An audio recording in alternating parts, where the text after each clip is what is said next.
From jokes about mosquitoes and AIDS in African countries, Mosquito nets, then every year we could save millions of mosquitoes from dying needlessly of AIDS. to even lighthearted, crime-centered banters about rape alarms. I bought a rape alarm because I kept on forgetting when to rape people. These are the most offensive jokes of Jimmy Carr ever. When I was a kid, I was scared of the dentist. He was a paedophile.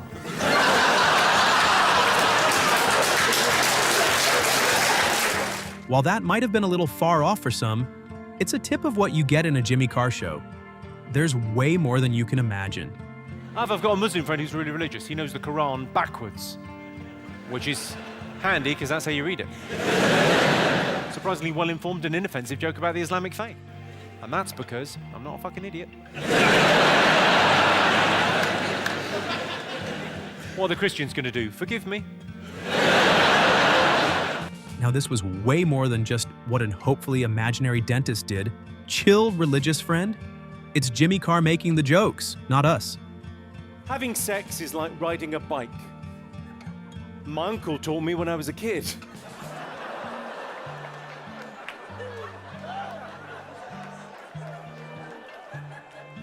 People say the best things in life are free, but those people have clearly never had sex. You know how bad a joke gets when you have to make a playful disclaimer to ease your audience. As head of the Catholic Church, Pope Benedict is the boss of every Catholic priest in the world. He's effectively king of the pedos. I read about a Catholic priest that exposed himself, so they defrocked him. They don't help themselves, do they? Not only do Muslims get Jimmy's banters, obviously, there's something for everybody, and well, every religion.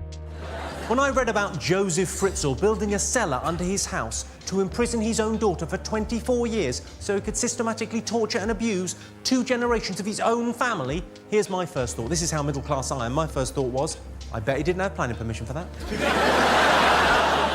And what's next after religion? The Holocaust.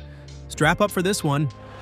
When people talk about the Holocaust, they talk about the tragedy and horror of 6 million Jewish lives being lost to the Nazi war machine. But they never mention the thousands of gypsies that were killed by the Nazis. No one ever wants to talk about that because no one ever wants to talk about the positives. Hope you didn't take your straps off. You're still gonna need them. I don't want to make a big deal of this, but I recently adopted a newborn African child. He was just £7 plus postage and packing. That's how they get you. If only they'd put holes in that box. And that is the joke, interestingly, that Richard Curtis said was a bit much for the comic relief gig. Oh, that was so unexpected. It had the audience going wild. If you're scared of pedophiles, grow up.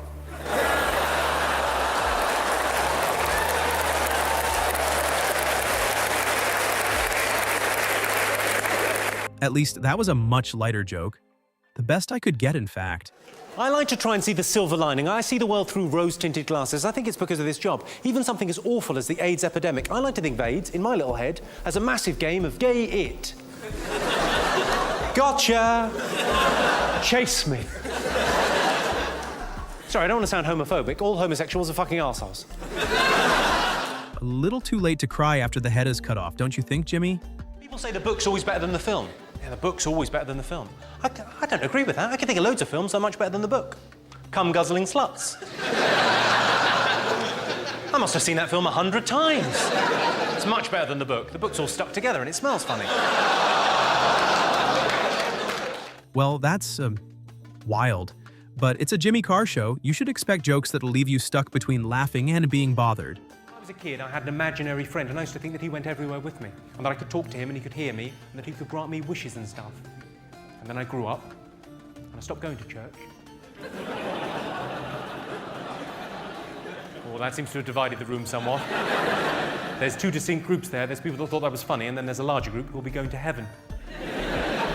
Well, that largely explains these unhinged jokes. People like to smoke cigarettes after sex, but you can't buy cigarettes until you're 16, so I have to get them for both of us.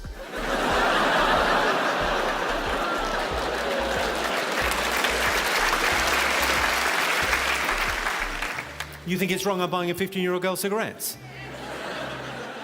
You think it's wrong I'm fucking her? It's Jimmy Carr making the jokes. Don't behead the messenger here.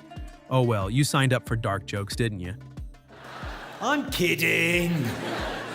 Kidding does sound like a verb for child abuse, doesn't it? I'm kidding. Are you joking or touching kids? But this one was the total opposite. Jimmy somehow hacked a way to get from a light joke to the darkest you could have imagined. I often get asked, are you ever going to get married? I don't think I ever will get married. I mean, you can't get married at 16 without parental consent. And that's not going to happen. They still think she's dead. And clearly, even Jimmy Carr knows how his jokes are. Knowledge comes with experience. That joke makes you a little bit schizophrenic. Because you don't choose what you laugh at. I'm sure many of you have been disgusted at what you've been laughing at this evening. But you don't choose what you laugh at. It's like a reflex. You just laugh. And then another bit of you kicks in and goes, what the fuck are you doing laughing at that? Ooh. How much darker could Jimmy get? Imagine him making a joke about his own funeral and how he would feel. I want One Direction to do a BTS covers medley at my funeral, because that way, I'll be glad I'm dead. Jimmy shares his experience about crazy people who meet him to help them tell their perv jokes. Or at Edinburgh, when you're around comics, they come up, they say, listen, I wrote this joke about raping a baby. I can't tell that joke, but maybe you could. And you go, have you seen my act? It's not that bad. What is it? The last 15 minutes. But even teachers aren't escaping Jimmy Carr's wild jokes. You might even get schooled a bit, learn some facts. Where the teachers? Give us a shout, the teachers. And what was it that first attracted you to children? Not all teachers, obviously, that would be mental, but PE teachers, they're wrong-uns. You know what PE is short for? Pedo. It's a fact. You can look that up. But if you even had the slightest idea that that was a bit of a wild joke about children in schools, here's even a darker one. You know why so many American kids die in high school massacres? It's because they're not allowed to run in the corridors.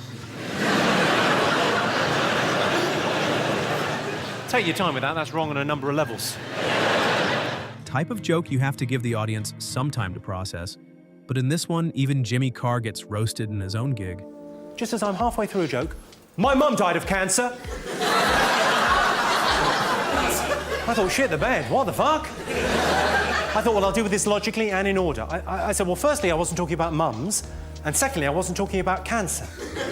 And he came back with the epically harsh, no, but it was funnier than this. Well, Jimmy Carr has got a name for his wild that makes you question yourself for laughing at them. But at least he ends the shows on nicer notes. Just one quick thing before I go. If anyone wants an autograph or to say hello after the show or to get fingered or to have a fight, whatever you would like, I'll be down there in that corner. I'm more than happy to wait as long as it takes. Thank you so much for coming out to see me, and I'll see you all again next year. Thank you very much indeed. Cheers. Good night. Thank you. Well, there goes Jimmy. For more jokes like this, follow our channel or check out the video on screen.